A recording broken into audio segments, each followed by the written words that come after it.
ആശാവർക്കർമാരുടെ പേരിൽ മുതലെടുപ്പിന്റെ ലാസ്റ്റ് വേർഷനായിട്ട് ഒരു സംഗതിയാണ് കഴിഞ്ഞ ദിവസം നമ്മൾ കണ്ടത്. ആരോഗ്യമന്ത്രി വീണ ജോർജ് ആശാവർക്കർമാർക്ക് വേണ്ടി പോയി കേന്ദ്ര ആരോഗ്യമന്ത്രിയെ കാണാൻ പോവുകയാണ്, അതിനുള്ള അപ്പോയിന്റ്മെന്റ് എടുത്തിട്ടുണ്ട് എന്നൊക്കെ ചാനലുകാരുടെ മുമ്പിൽ വന്ന് ഉളുപ്പില്ലാതെ പറഞ്ഞിട്ട് അങ്ങോട്ട് ചെന്നിട്ട് പറയാണ് അദ്ദേഹത്തെ കാണാൻ കഴിഞ്ഞില്ല, അദ്ദേഹത്തിന് എന്തോ അസൗകര്യം ഉണ്ടായി. പിന്നെ ദേശാഭിമാനി റിപ്പോർട്ട് ചെയ്യുന്നത് അദ്ദേഹം വിസമ്മതിച്ചു എന്നാണ്. നേരത്തെ അപ്പോയിന്റ്മെന്റ് ഉണ്ടെങ്കിൽ ഒരു കേന്ദ്ര ആരോഗ്യമന്ത്രി ഇദ്ദേഹത്തെ കാണാൻ അല്ലെങ്കിൽ നമ്മുടെ മന്ത്രിനെ കാണാൻ വിസമ്മതിക്കും എന്ന് തോന്നുന്നുണ്ടോ? ഞാൻ അന്വേഷിച്ചപ്പോ പറഞ്ഞത് ഇവര് ചൊവ്വാഴ്ച അപ്പോയിന്റ്മെന്റ് എടുത്തു എന്നൊക്കെയാണ് പറഞ്ഞത്. എന്നാൽ അപ്പോയിന്റ്മെന്റ് അപേക്ഷിച്ചിരിക്കുന്നത് ബുധനാഴ്ചയാണ്. ഇവിടെ നിന്ന് എന്തായാലും ഫ്ലൈറ്റ് കയറി പോയിരിക്കുന്നത് ആരോഗ്യമന്ത്രിനെ കാണാനല്ല, മറിച്ച് ക്യൂബൻ സംഘമായിട്ട് മീറ്റിംഗിനാണ്. എന്തിനാണ് മീറ്റിംഗ്? ക്യാൻസറിന് വാക്സിൻ ഉണ്ടാക്കാൻ പോവുകയാണെന്ന് ക്യൂബൻ സംഘമായിട്ട് ചേർന്ന്. ക്യൂബ എന്ന് പറയുന്നത് എത്ര വലിയ രാജ്യമാണെന്ന് നിങ്ങൾക്ക് അറിയാമല്ലോ. കേരളത്തെക്കാളൊക്കെ ഒരു 10-20 ഇരട്ടി വലിയൊരു രാജ്യമാണ്. അപ്പൊ അവരുമായിട്ടൊക്കെ കൂട്ടുകൂടി കഴിഞ്ഞാൽ വൻ രീതിയിലുള്ള വലിയ വലിയ സാധ്യതകൾ ഇവിടെ ഉണ്ട്. എന്താണെന്ന് ഞാൻ വ്യക്തമായി പറയണ്ടല്ലോ.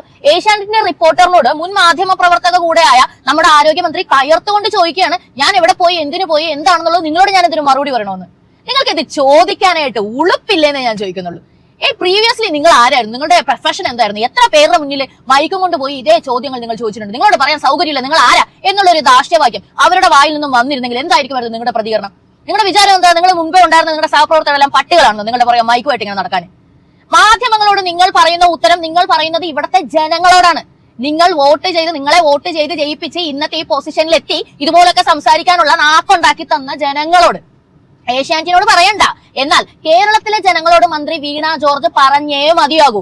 എന്തിനാണ് കേന്ദ്രമന്ത്രിയെ നഡ്ഡയെ കാണാൻ പോവുകയാണ് എന്ന് നുണ പറഞ്ഞ് നിങ്ങൾ ഇവിടെ നിന്ന് അത്ര നടത്തിയത്? ക്യൂബൻ ടീമുമായിട്ട് നിങ്ങൾ എന്താണ് സംസാരിച്ചത്? എന്താണ് നിങ്ങൾ അവിടെ കൂടിക്കാഴ്ച ഉണ്ടായി? എന്തിനാണ് നിങ്ങൾ ഇവിടുന്ന് നുണ പറഞ്ഞു പോയത്? ഞങ്ങൾക്ക് ഇതിനുള്ള ഉത്തരം തന്നേ മതിയാവും. ഏഷ്യാനെറ്റിന്റെ റിപ്പോർട്ടറിനോട് നിങ്ങൾക്ക് ഇപ്പം നാക്കിന് കുറച്ച് ബലം ഉള്ളതുകൊണ്ട് ചാടി കയറാൻ പറ്റിയെന്നിരിക്കും. കേരളത്തിലെ ജനങ്ങളോട് അത് പറ്റില്ല മന്ത്രി, മറുപടി പറഞ്ഞേ പറ്റൂ.